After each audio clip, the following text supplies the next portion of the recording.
the presentation. At the end of the presentation, you can then press #5 to unmute your phone and ask a question. All right, so while Cameron is going through his slides, use the chat feature if you would, and then we'll reserve some time at the end for a dialogue back and forth. So our speaker this morning is Cameron McCoy. He's the Assistant Vice President for Economic Engagement at Lehigh University, where he leads enterprise-wide external engagement, economic development, and institutional innovation. I think somebody's got us on speaker, so you may want to turn your volume down. Cameron serves on numerous boards and committees related to economic development and higher education, is a frequent speaker on university business collaborations, and is an editorial board member for University Industry Magazine. Cameron's rich background and experience aligns nicely with our work to support external engagement here at SUNY, and I know you're going to enjoy his presentation. Cameron, with that, take it away. Well, good morning, everybody, and thank you for having me. It's really an honor to speak to the SUNY system, and thank you to Jeff and team there for putting this together and for inviting me in the first place. Hopefully you can all hear me. This is the first time I've delivered this via webinar, so I'm used to delivering it to a room of bright-eyed, fresh to higher education, brand new corporate engagement officers or corporate relations officers at the NACRO conference, and so this would be fun to do this. Now, I'm not going to give up, however, on my tradition of taking a selfie of people taking selfies, though it might look a little bit different on this. So here's what I'm going to ask. Pull your phones out, turn around and give me a selfie of you guys watching the webinar, and then tweet it at me. I'm at CJ McCoy. We have a lot of fun with this, and usually a little bit of an icebreaker, and really honestly it gives you permission to have your phone out and to know that this isn't just me talking at you guys. Now, I'll have a little trouble seeing you raise your hand, but please do feel free to send in questions via the chat. I'll keep an eye on it on my screen. Hi, Philip. Philip raised a hand. Please send those, and I'll try to watch along and try to answer as we go. Nothing is off the table in terms of asking questions. But first, I'm going to take my selfie and hope that you guys are taking your selfies. Okay, that part's done. Now you lose me from video, and I'm going to kick into this thing. One thing to note, though, is that I have a list of attendees here, and it's a wonderful mix of professionals.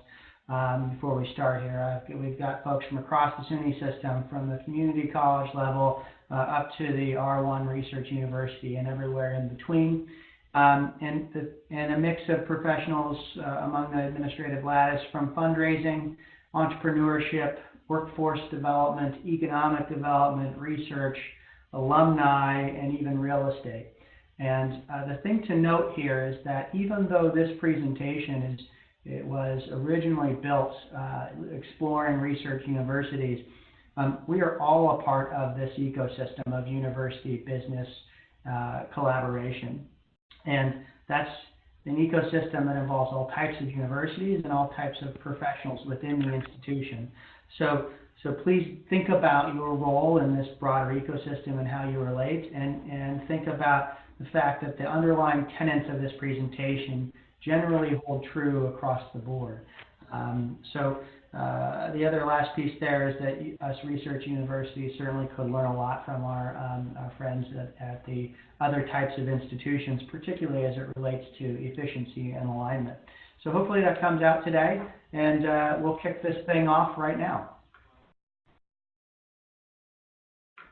So we're talking today about the evolution of corporate relations offices, and here's a quick pathway of how this is going to work. We'll talk first about some of the theories around this transition that we've been making and the flow of the relationships between the various players in this ecosystem. We'll talk a little bit about the evolution that we see happening across higher ed in general, and that's in the U.S. and globally, although there is a specific U.S. context that's important to note, and we'll talk more about that today. And we'll talk about the various office types that we find, and just for the record, those are decentralized approaches, philanthropic, what we call industrial, and then emerging hybrid group. And then where those align within the institution, they're either holistically focused, singularly focused, and/or centralized, or some combination thereof. And we'll talk about the various case studies that might come to bear. So the question is, that's great, Cameron, but so now what? Well, here's the trend that we see happening. We see a trend of university business or university industry collaboration, and I will use those interchangeably here as we move through this presentations. But we see technology advances that are reduction of public funding, and increased global competition. I think we all feel that, certainly across the SUNY system. I'm sure that you do. And that's creating some pressure on us. And that pressure is a trend towards this privatization of public universities. And so what we see in the university side is this sort of modern hybrid of universities. It's sort of more common in private schools, though private schools and public institutions are starting to behave similarly as it relates to corporate relations. And this is requiring us to do things that are blurring the lines between academics and business. We're starting to have to behave a little bit more like business, and that's an important context later in the presentation to remember. And then on the industry side, we're seeing this demand for increased shareholder value, and we're increasingly seeing that as part of that, they're looking to universities to solve some of their problems and being somewhat forced into collaboration. And then in the U.S., we add to that the philanthropic economy, and that's an important context. I know we have several vice presidents for advancement or development joining us today. Thank you for doing that. And I know we also have some corporate and foundation relations folks as well, and you play an important part of this, and there's an important message, I think, that comes from this specifically for you. So what's happening?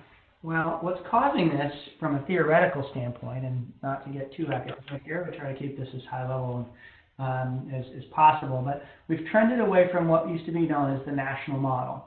And that is where government was driving all of the relationships, typically through things like grants and research funding, towards this idea of a triple helix model. Now, don't ask me why we call it the triple helix model. To me, it's a Venn diagram. But I don't think they really wanted to call it the Venn diagram of higher education model. It probably didn't sound as nice. So what we end up is this term called the triple helix. And that does come out a little bit later as we sort of think about the different layers of this so-called triple helix. So think here that university, industry, and government, we all have a different, an equal part to play now in emerging economies. And that means that we have to think about the university's role accordingly. So when you think about this, if you were to flip this on its side, you could imagine that the university is the one constant among the different layers. And those layers might be your local layer, your regional layer, your state layer, and perhaps even a national and international layers.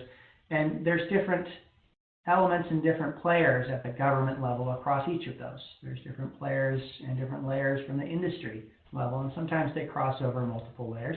But the one constant, again, is our universities. And that means that we have to shift our thinking with how we interact in the university, industry, and government space. So in this new theory, what we see is a constant analysis of our interactions that are occurring. And for the sake of this presentation, you are here indicates that we're talking mostly about university and industry interaction, though government does play into it somewhat, and we're happy to dig into that more if we need to. Notably, there's areas of interdependence, and we're really talking about transformational relationships and equal overlapping roles. So if you think about this, this really came into play since right around 1980 with the advent of the Bayh-Dole Act, which gave universities the ownership of the intellectual property created at their institutions. So what happens and what we understand happening there is that now we start to see different types of offices form. So we didn't have technology transfer offices previously. We didn't necessarily have corporate relations offices. We might have had corporate and foundation relations offices, but we probably didn't have an industry engagement function inside your research arm. And we probably didn't have a government relations office or an economic development office. Now we're starting to see that those are growing elements of our efforts towards this triple helix and our new role as universities in this new enterprise. So, what does all of this mean? Well, it means we have to understand how these relationships flow and really how universities manage today the entrance into our universities. So this is sort of a historical or a contemporary model where a university and industry partners are engaging through multiple entry points. And important to note here is that these relationships rarely move meaningfully to add additional value or build opportunities accordingly.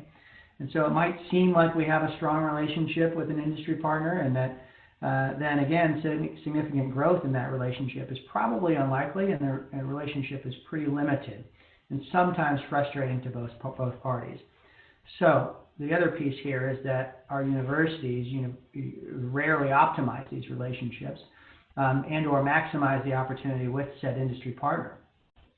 Because we miss a lot of those alignment opportunities, we become locked in our silos, and we sort of lack a long-term focus. And the example I like to give here, and you probably have one from across your campus, but on my first day at Lehigh, I had some folks take me across campus just to meet different people and to talk about what corporate relations could look like at our institution. And in my travels that day, I found 5 different people who were going off to meet with Lutron Electronics that same day. The problem, though, that I discovered is that none of them knew that the other 4 people were going to visit Lutron Electronics. And to me, that seems like it's a pretty hefty problem for us to have in our universities, but it isn't uncommon in any way. So maybe what should this look like? Well, this is an example of what an optimal relationship flow should look like. Now, an important component of this is right in the middle here, and that is an articulated institutional commitment to optimizing these relationships with our external partners.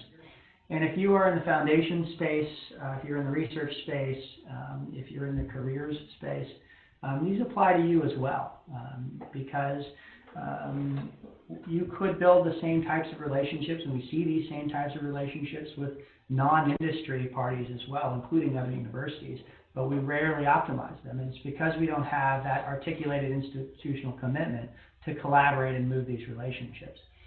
So in these evolutionary approaches, the premise is that all industry relationships have the opportunity to expand across the university enterprise. And while a particular company may not explore all elements of the university, the idea is that they have sort of one-stop shopping and growth opportunities. And this stands true for companies that currently have fundraising relationships as well. Accordingly, the ultimate goal here is to move these relationships continually through the enterprise, continuing to add more and more value such that making a major gift ask, if that's the goal, is supported by some substantial ROI and as an easy decision for the partner. So 2 other key points here. One is that corporate relationships exist across the enterprise already, and they are ripe for expansion. And 2 is that enabling the whole university to embrace a cohesive corporate relations language and voice really leads to empowered, stronger relationships. So that means that having an office or some function that combines and aligns these multiple entry points with the institutional relationship data and creates operational efficiency really optimizes these relationships further. So this is also the point where I see, when I'm normally doing this presentation, a lot of people taking out their phones and taking a photo of the slide.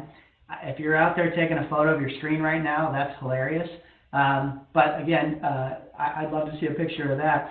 But do note that you do get these slides afterwards, and so I'm happy to talk through them more if needed. But importantly, these slides are coming to you via PDF at some point if you want them.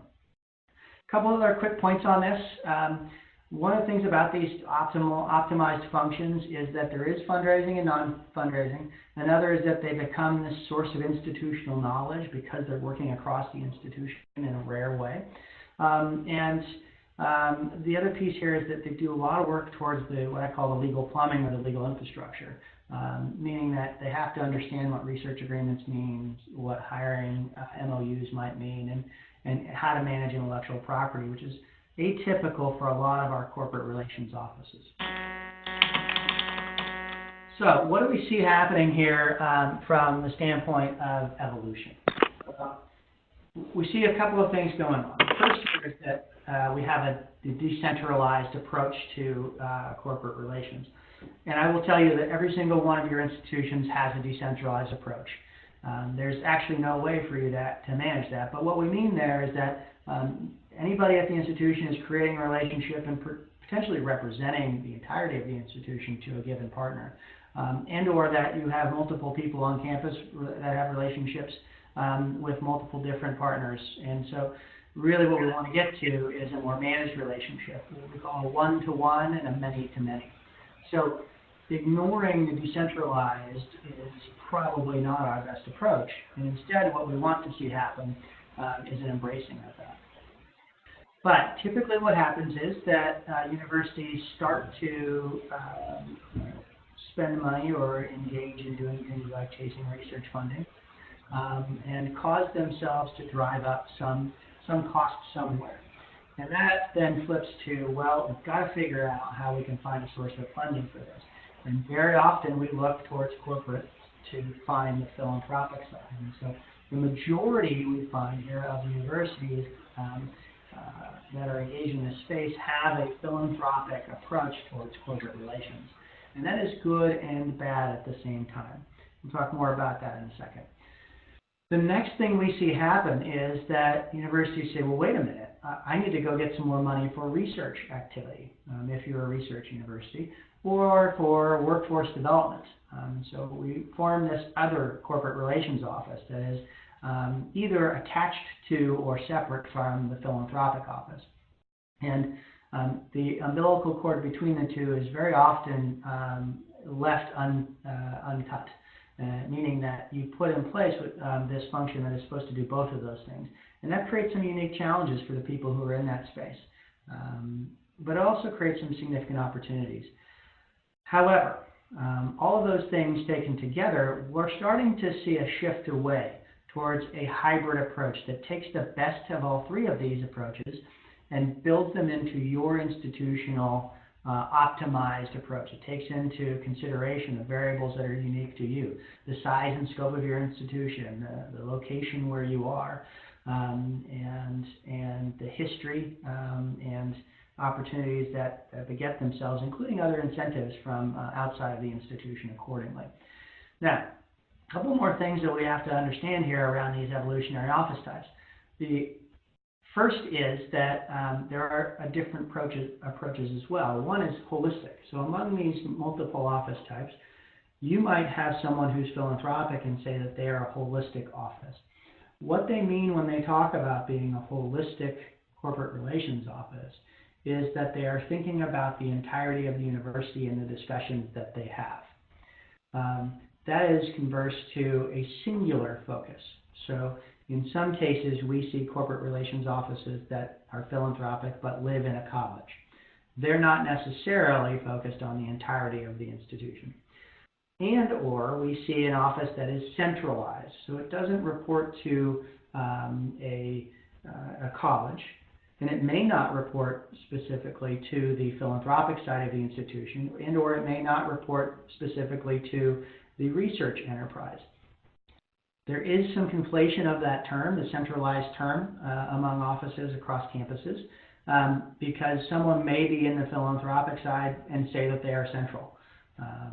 When we talk centralized in this case, however, what we really want to get to is, or at least a centralized hybrid, what we want to get to is something that lives either in the administrative side or the academic side, reporting to the provost or president,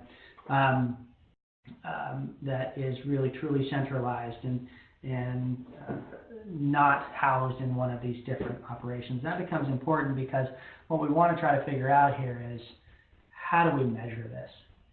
And that's a really important component, and we'll get to some more detail on what that means later and why we're concerned about it. But you can imagine it's quite difficult for us to develop some metrics across institutions, depending on your level or your type of institution or where you are in the organization itself.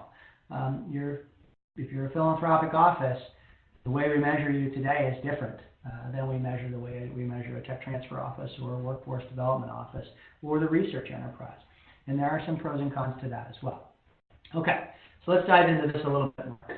We won't spend too much time on this, but what we see on the decentralized approach here is, again, it's managed chaos or sometimes unmanaged chaos. So you may or may not have a corporate and foundation relations office, but in effect what's happening here is that everybody does it and you could just leave it as it is.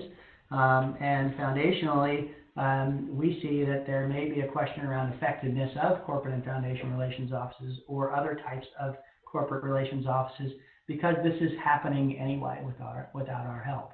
And that's not a bad thing. That's actually quite a good thing. We just have to figure out how to leverage it. So shifting to the philanthropic models, we see three different types of philanthropic approaches. One is where the relationship manager or your corporate relations officer resides centrally to the institution. So they report centrally into the institution, and then they coordinate with the corporate and foundation relations office that probably sits within your development function. Model 2 here shows that the relationship manager actually lives, quote unquote, centrally in the corporate and foundation relations office, which has a relationship and or is housed in the development office. And then the third model is there actually is no corporate and foundation relations office. Instead, you have development functions that are housed either in development or somewhere else in the institution, and they're doing the philanthropic activities of corporate relations. Now, if you think your institution only has one of these philanthropic models, that's probably not true, because it says relationship manager or managers there in Model 3. But if you think about this from a major gift officer standpoint, by and large, those folks are corporate relations officers as well, because they're out there talking to C-suite executives or people who work for companies every single day. And one of the goals ought to be to figure out, how do we enable them to speak the language of the corporation as much as we get them to speak the language of fundraising on behalf of our institution. There are a couple of options there if we really want to maximize this. Again, this is the most common approach. The philanthropic approach, roughly 60-some-odd% of institutions have this approach, but we are starting to see a shift away from this. And that's evident in the formation of the network of academic corporate relations officers, which came out of CASE, because what we were seeing was that a lot of universities were trying to figure out, how do we do this more comprehensively. So that takes us to this idea of the industrial model. Now, if you're in the research office, which I know we have a couple of you here, we even have a vice president for research on the call. Thanks for joining us. This is really what we're talking about from the industry relations office. We're talking about trying to drive relationships from a research standpoint. That doesn't mean, however, that we're exclusive to the research piece, because more and more institutions are implementing models that look something like this industry engagement function or corporate engagement office. And the intent of those offices is to move a little bit faster, move this quote-unquote speed of business, that those folks own a relationship with a company more holistically, so they actively manage the relationship, and that there is sort of this front door function. So the best case studies that we see from the standpoint of the industrial model, at least the most common, and here's a significant variance. The first is what's called Michigan's Business Engagement Center. Now, I'm not telling you to go out and copy Michigan's BEC. Probably not the best approach for you to do that, because you're then just mimicking them and ignoring the elements of your institution. But what happens in the BEC, and it's a very successful model, is that they do have a philanthropic responsibility, but every single corporate engagement has to go through the BEC. So there isn't one that they don't know about. Every corporate engagement, whether that's research, philanthropic, careers, tech transfer, or otherwise, has some connection to the BEC. That's a pretty big undertaking. And the big challenge for them is, how do we define what we're measured on? Because one day it's go raise $20 million, and the next day it's go get a research contract for $100 million. And those are really challenging and very disparate skills that you have to bring to bear to manage these relationships. The other model that is most commonly talked about using the industrial approach is the University of Wisconsin. And at the University of Wisconsin, they really are just a front door. So what might happen is that a company could go to Wisconsin and say, hey, we're really interested in working with engineering. And what will happen is that their engagement officer will analyze that relationship quickly, and then basically walk them over to the engineering school and say, well, here's the career group that's in engineering, and here's the dean of research in engineering. Thank you, and off they go. And that's their type of approach. That's a big difference from what Michigan is doing, and so you can see there's significant variance between the industrial models as well. So that gets us to this idea of the hybrid. And there is no right answer on the hybrid. But by and large, here are the key components that we see of them. It is the actually best of, and it requires significant coordination, and it's variable dependent. And what I mean there is the variables of the institution. So it is unique to your institution and the characteristics of your institution, and importantly, the strategic direction and strategic goals and the finances of your school. So let's take a deep breath here. And we can talk about some of the indicators of these different models for just a second. Didn't see any hands raised so far, and nobody in the chat. A couple people coming and going, but I'll just keep pushing forward if that's okay with everyone. Okay, so from a model standpoint, we talk about what the indicators are for your type of office or the type of office you want to create. So again, what's the location of it? How do you want to locate it? What's the focus? Is it singular for a specific college, or does it have a holistic focus? Or is that singular just for a specific type of outcome? So that outcome might be jobs for students. That outcome might be workforce development income. The singular outcome may be a real estate play, or fundraising as the case may be, or entrepreneurship. So again, you have a singular focus based on your outcomes as well. We look at reporting structures, whether it's in a college, whether it's in development or advancement, or it's research, or is it centralized somewhere administratively. And then that dictates the type of metrics you might have. It is very rare, I should tell you, to find an institution that has comprehensive metrics that are tied to the university's strategic goals. Usually the metrics are tied to the reporting structure and the given outcomes of a singular functional unit across campus. It's either good or bad, but that does require us to understand what the common activities might be of these offices. So most of these offices are external facing, and some of the activities we see there is that they operate as a point of entry, and they spend a lot of time educating the universe outside of our institutions as to how higher education works and the things that we might be in need of or looking for in a relationship. They also serve externally as an institutional knowledge source. So you're a brand ambassador, but you're also out there talking about the different elements of our institution, our strengths in particular. Now, think about this for just a second. If you are in fundraising, you're uniquely skilled to talk about the institution and its greatness. If you are in the Career Center, you are uniquely skilled to talk about the institution more broadly and the types of students that we produce on the academic side. If you're in research, you're uniquely positioned institutionally to talk about the research activities and strengths of our university. and so on and so on and so on. The question is, can you bring all of those things together and talk about workforce development, careers, fundraising, and the fundraising needs, and the research enterprise and its needs? And that's a really unique skill set to be able to do all of those and unite them and explain them in context to an external partner. But it's a common activity across all of these offices. From an internal standpoint, these offices spend a bunch of time doing resource alignment.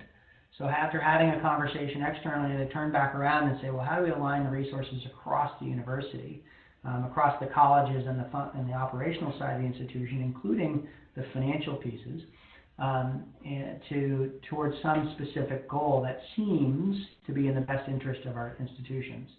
They spend a lot of time doing intelligence and analysis. So they're analyzing the external partner to understand what it is that partner might be doing and what it is that we do as an institution, and where are the intersection points there, and how do we build a move management plan for the relationship that gets us to our shared end goals.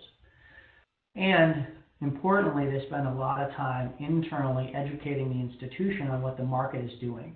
And that is in any given space. So you might one day be talking about fintech and what's happening in fintech, and the next day be talking about industrial hemp. Two very disparate things, right? But importantly, it requires you to understand and what's happening externally, and then turn around and translate that internally. So in many ways, this is a translational function. Then the other pieces that we do in these offices across both internal and external is we coordinate these opportunities. We manage them actively. It doesn't mean we necessarily own them, but often we sort of lead from behind and coordinate the opportunities. We work towards increasing the speed of the institution, which means that's a lot of change management, and it's a lot of acting like ducks, where the water goes off of our back because we're pushing the institution and sometimes making some people a little bit angry, but at the same time, pacing the external partner and getting them to understand how things work internally. And the last is this legal framework piece. We spend a bunch of time putting in the plumbing. That might be a master MOU, it might be a master NDA, it might be a template teaming agreement, just depending on what the relationship calls for. But the intent here is to remove the given barriers that we see within this ecosystem of university business collaboration. Some of our key challenges, though, as a profession. There's a variance in our primary missions, and I've talked a lot about that. And that means that we start to see differing metrics. So if you're moving towards this hybrid approach, it's important to understand how we might actually measure the success of this organization. And if you are making that transition, wherever it's transitioning from, whether that's the research enterprise, the decentralized approach, or the philanthropic approach, it behooves that enterprise to also understand their ability to positively influence the transition and talk more about metrics at the institutional level rather than the unit level. We're seeing some challenges around the development of professionals in this space. So there's a significant variance in skill sets across the different types of offices. Talking about a gift letter is very different than talking about a sponsored research agreement. So developing a workforce in this space is a real challenge for us, but we're starting to see a real convergence across office types, or these boundary-spanning functions, as you will. The other piece that is a big challenge for us, and so thank you to the SUNY system for having a conversation that is so broad here today, is that we see a mix of institutional understanding, and that limits the adoption of approaches here towards a more hybrid approach. So if you were to talk to your CFR folks, I'd be willing to bet that they're interested in moving towards a discussion where they don't have to lead with philanthropy, but instead can talk about the university as a whole and where it's going and how to build a comprehensive partnership with the end goal of philanthropy in mind. That's a different conversation than we often lead with today, and it causes some challenges on the business partner side as well. And the goal should be to stay at the C-suite level and then to build that one-to-one relationship there, and then foster many-to-many relationships throughout the partnership. The other piece around the business partner adoption challenge that we see is that the business partners very rarely put in place someone to be their front door. And so one of the things that we see offices starting to do is demand that if we're going to have a strategic partnership, that the partner puts in place an executive level representative to manage the relationship from the business side as well. Because they very rarely know that 5 different people are coming to talk to them either.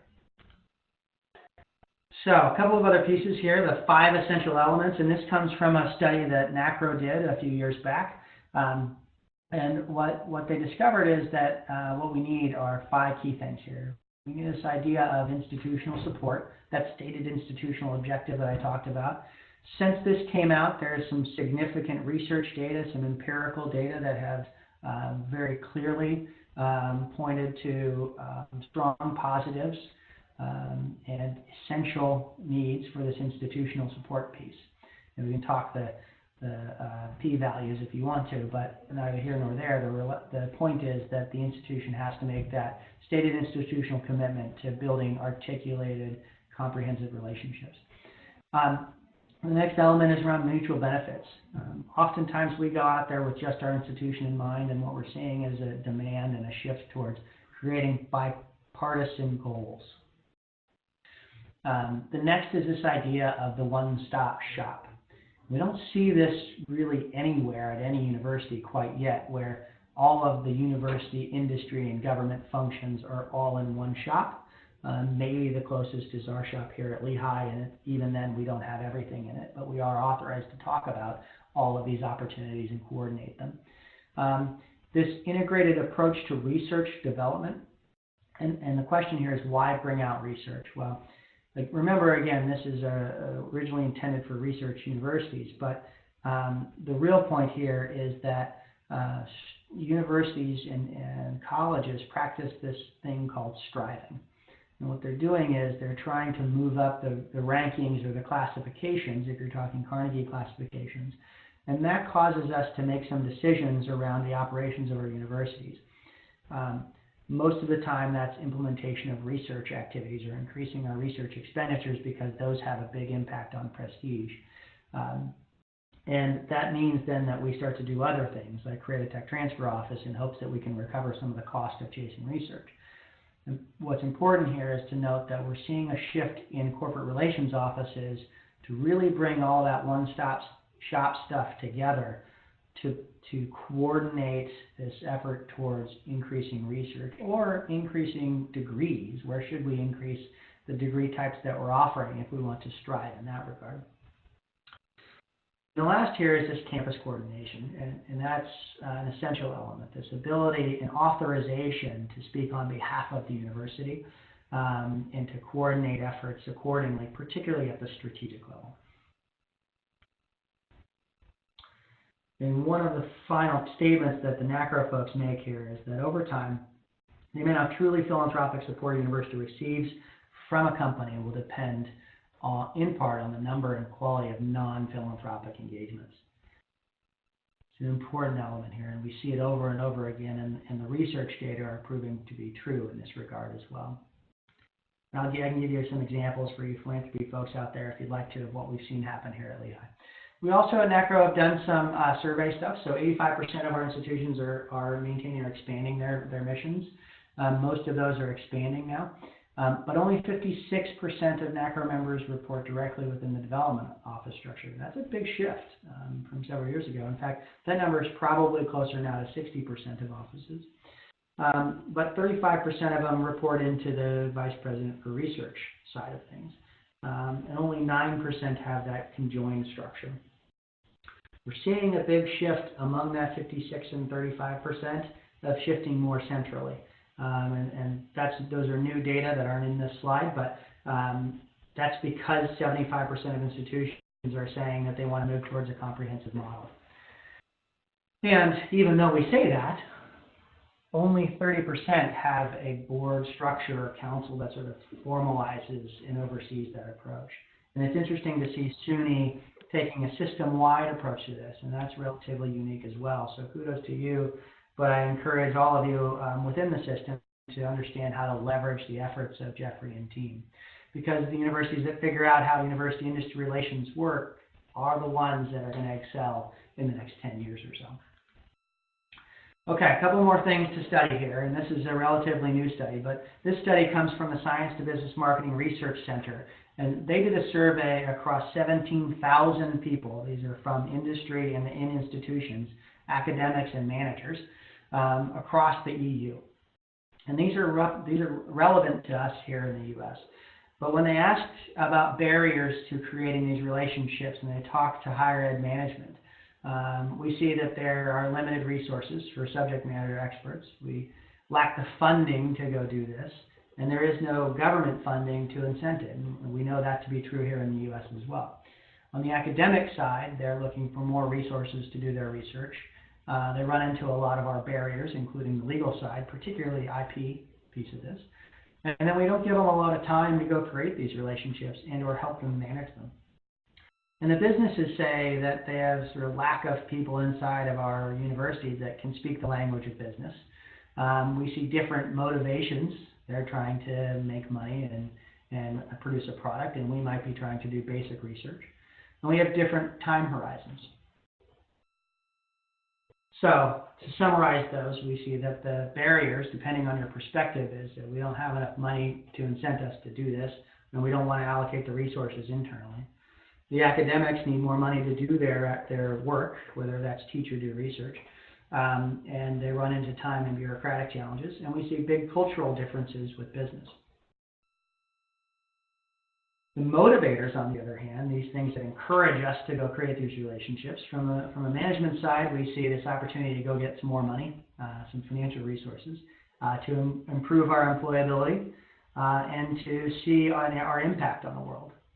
On the academics, they want to have some more insight into, what should they be doing with their research.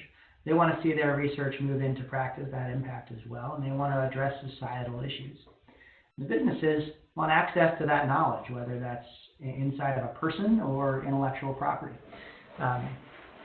They want to see their innovation capacity improve. Can they move faster and manage markets? And they want to get to new discoveries earlier and encourage new discoveries earlier.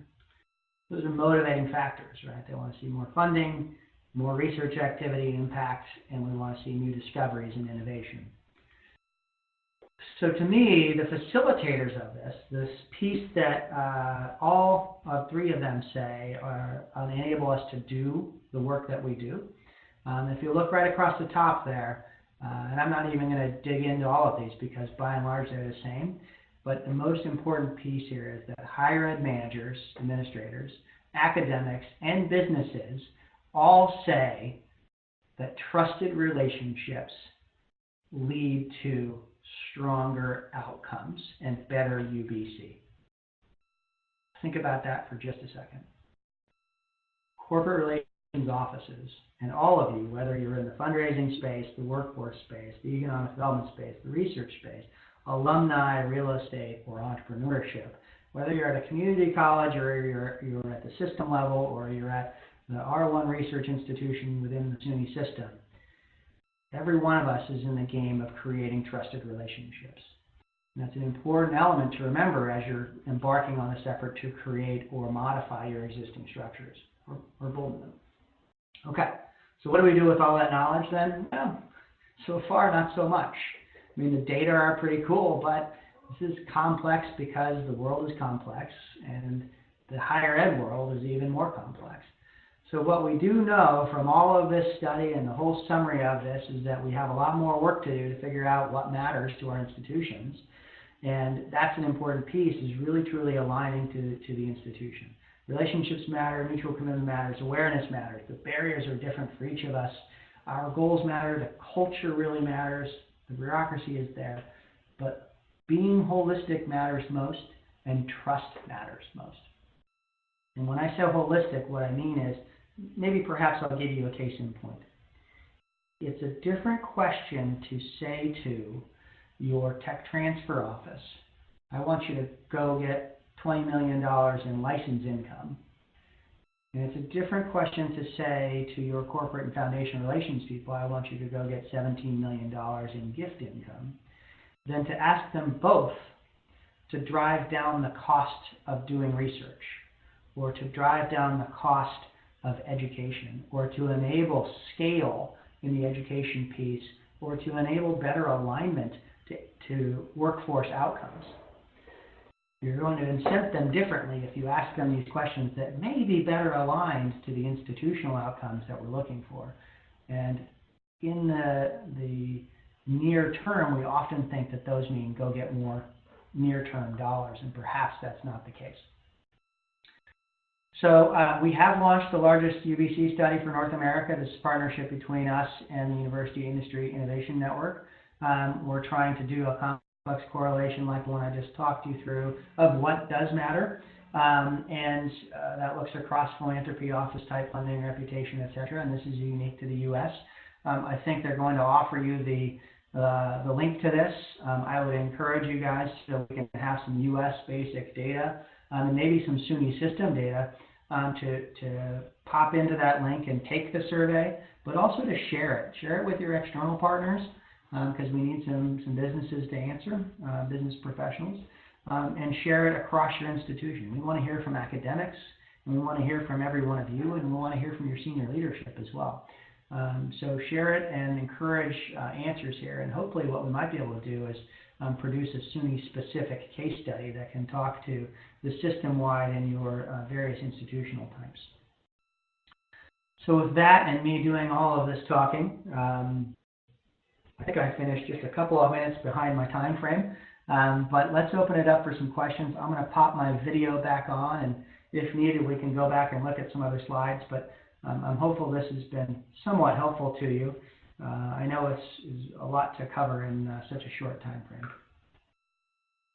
Hey, Cameron, thank you. That was excellent. And folks, we've got a good 15 minutes left for Q&A for questions. So again, as we talked about in the beginning, use your chat feature, right? So you can type in questions that both Cameron and all of us can see, or you can unmute your phone. You can press #5 and speak a question, right into the audio for the group. And maybe I'll kind of get us started, Cameron. So, again, thinking about the diverse nature of our SUNY campuses, large and small and everything in between, for those schools without a large budget or a team really to deploy, to direct at a corporate or business relations function, how can they get started, and how can they leverage the interest and the expertise of faculty, staff, and students? What have you seen in that space?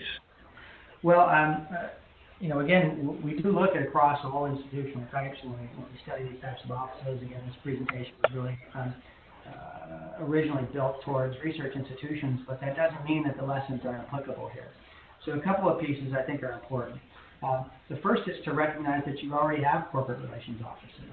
If you want to call them boundary spanning offices, that's perfectly fine, but you're already doing this. If you're doing workforce development, if you're doing real estate engagements, if you're doing public-private partnerships, if you have any sort of external engagement where you're working with industry, you have corporate relations functions across your campus. The question is, can you and should you converge those into a function that is specifically trying to address institutional objectives?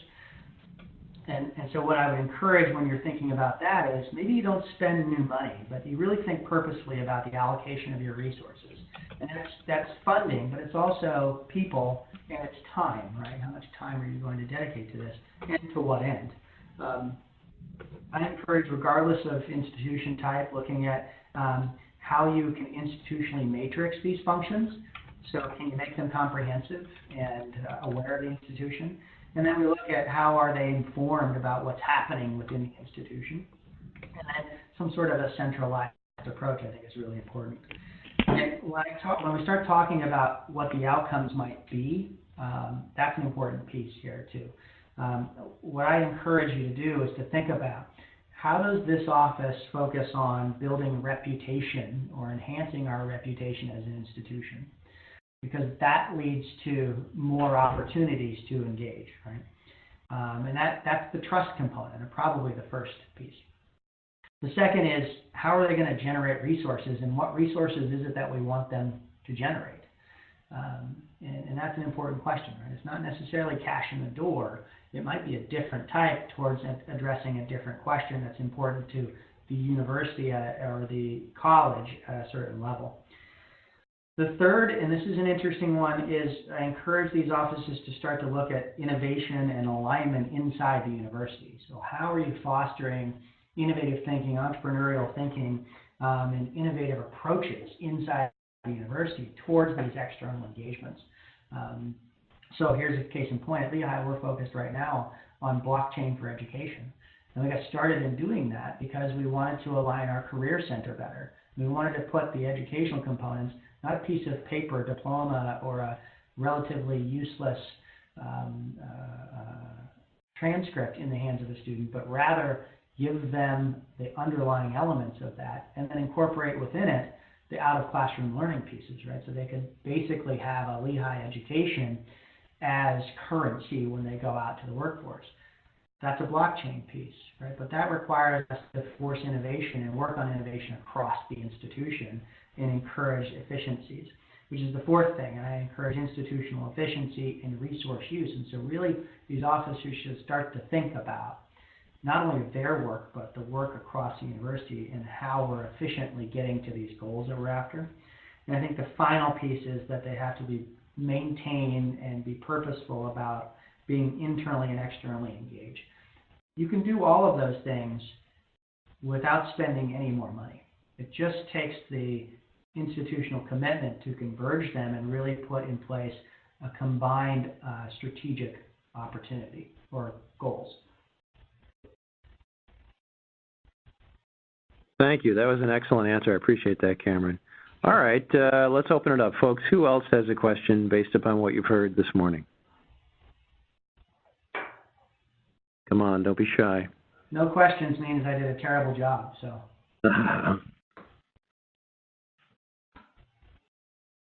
All right, so while they're thinking, let me pose another one. So, you know, we're always thinking about benchmarking, emulating, borrowing from what other institutions are doing, and oftentimes there's efficiencies in doing that. And, you know, I heard you mention some examples, right? You talked about Michigan, Cameron, you talked about Wisconsin, but I also heard you say don't just copy what other schools are doing. So maybe can you say a little more about how to get started in this area, since that's the spot that so many of our campuses are in right now?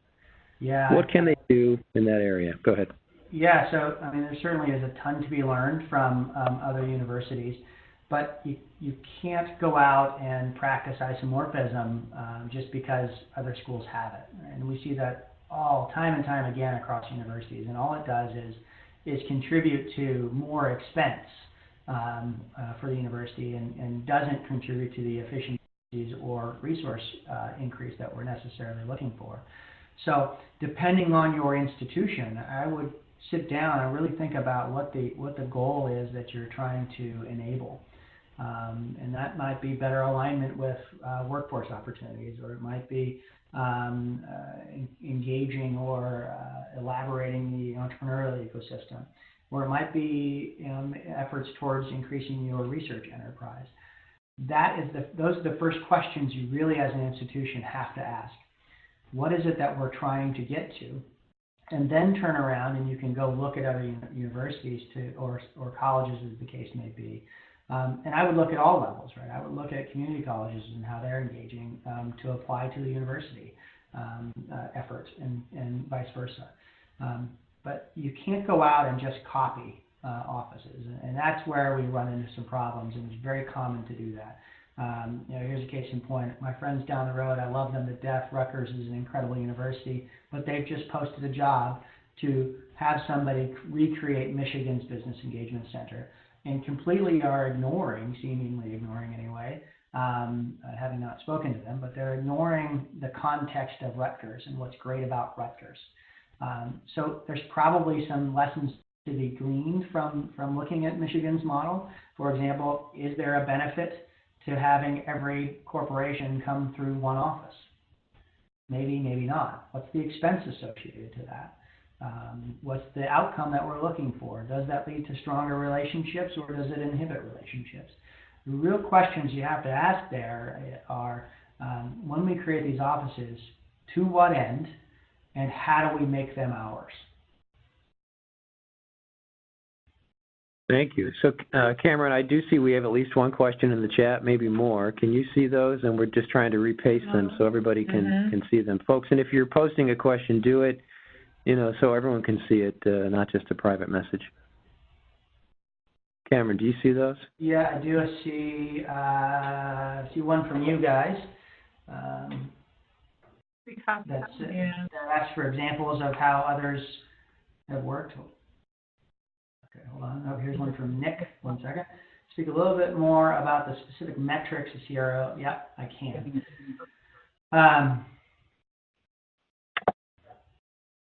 Okay, yeah, it's a great question, Nick. I'm not sure everybody can see that, but Nick's question basically is about metrics. And it's an incredibly difficult challenge or question to answer, again, without taking into context here. If this was a question that anybody or everybody could agree upon, NACRO would have come out with some metrics, or Autumn, Association of University Technology Managers, may have come out with some metrics and all of us would agree on what those metrics are. I don't know that there's an example of comprehensive metrics, but I can say that some universities are trying to make a shift towards a scorecard type approach. And they're really focused on those kind of 5 things I talked about earlier. That is, how is this office enabling an increase in reputation? How are they comprehensively generating resources to the university? So what that might mean is that some philanthropic resources have been brought to bear. They've been able to leverage a relationship to drive out capital cost expenditures. They've been able to find some meaningful gifts in kind of equipment rather than software, and or that they've been able to manage their budget and or, even more importantly, enable the university to harvest some of its funds towards innovation. So the resource generation is another scorecard element of this.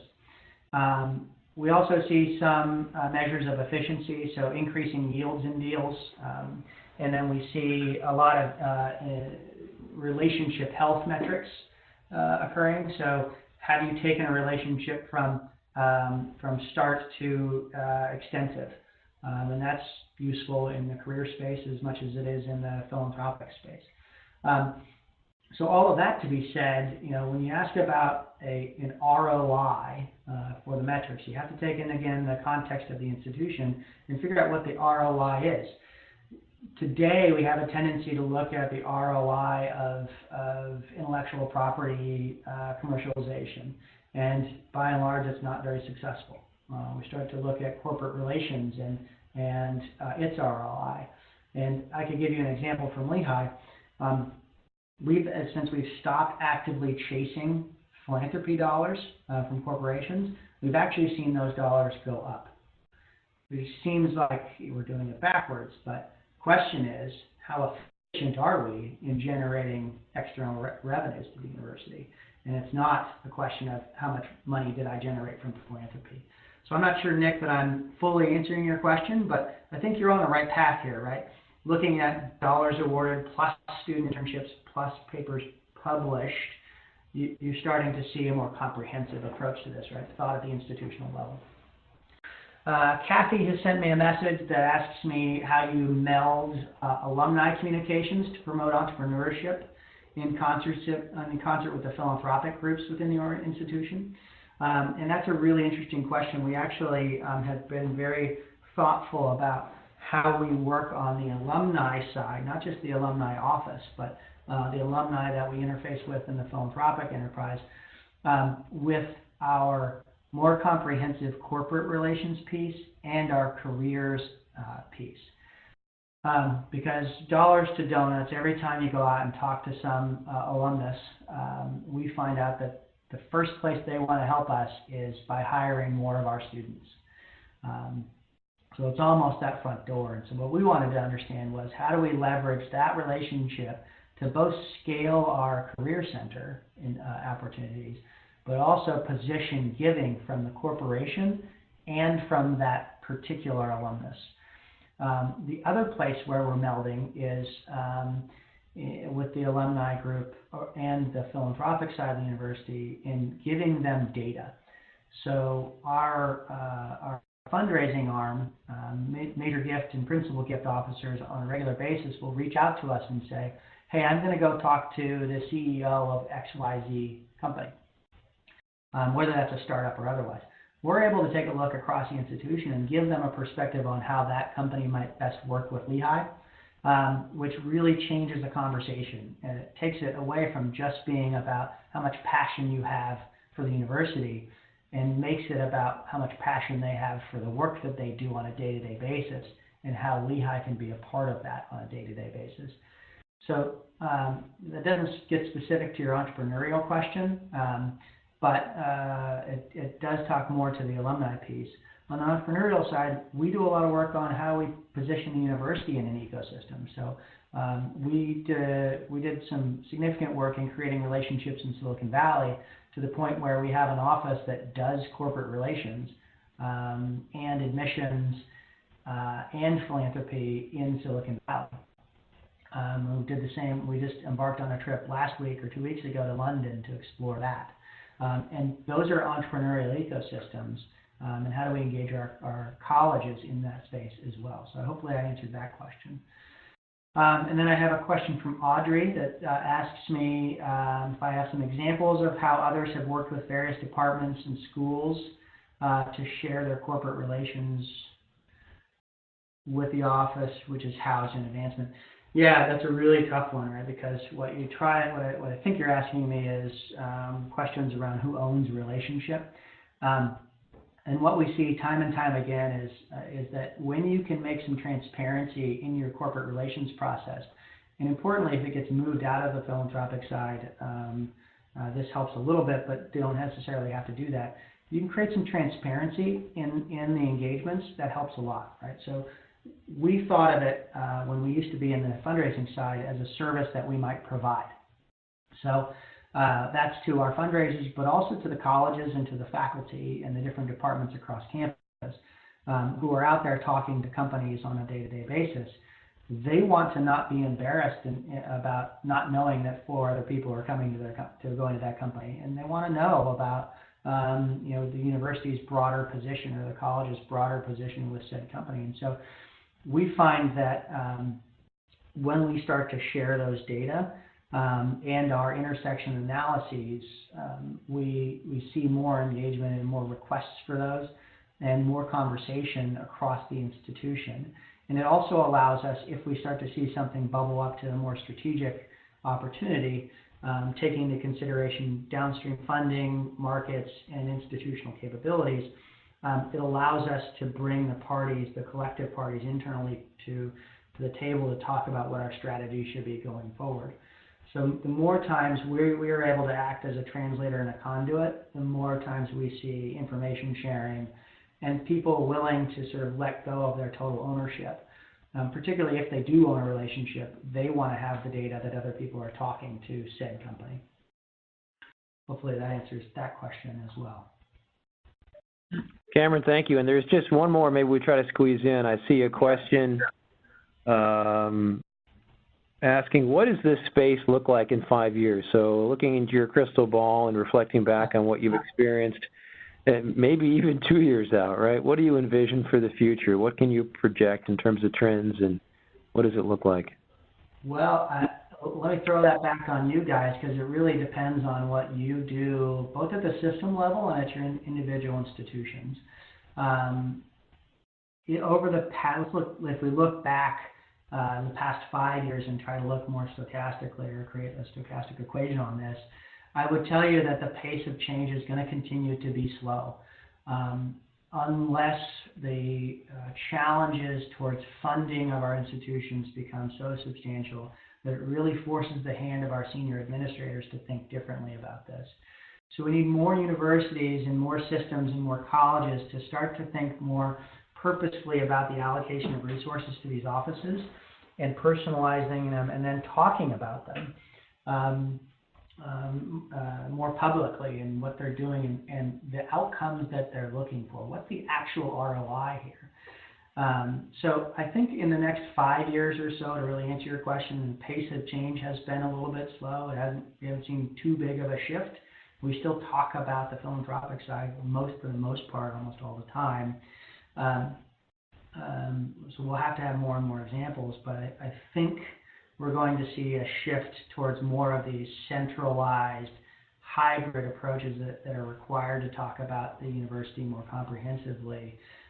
Hopefully we're starting to see that happen now, and I think we'll see that in 5 years, where you're converging these functions, and you know, we need all of your help to figure out whether that's the right thing and really to take the risks of trying to do it. And so far, those schools that have made that shift are starting to see significant benefits in alignment externally and use of resources internally, to the benefit of all the stakeholders in the system.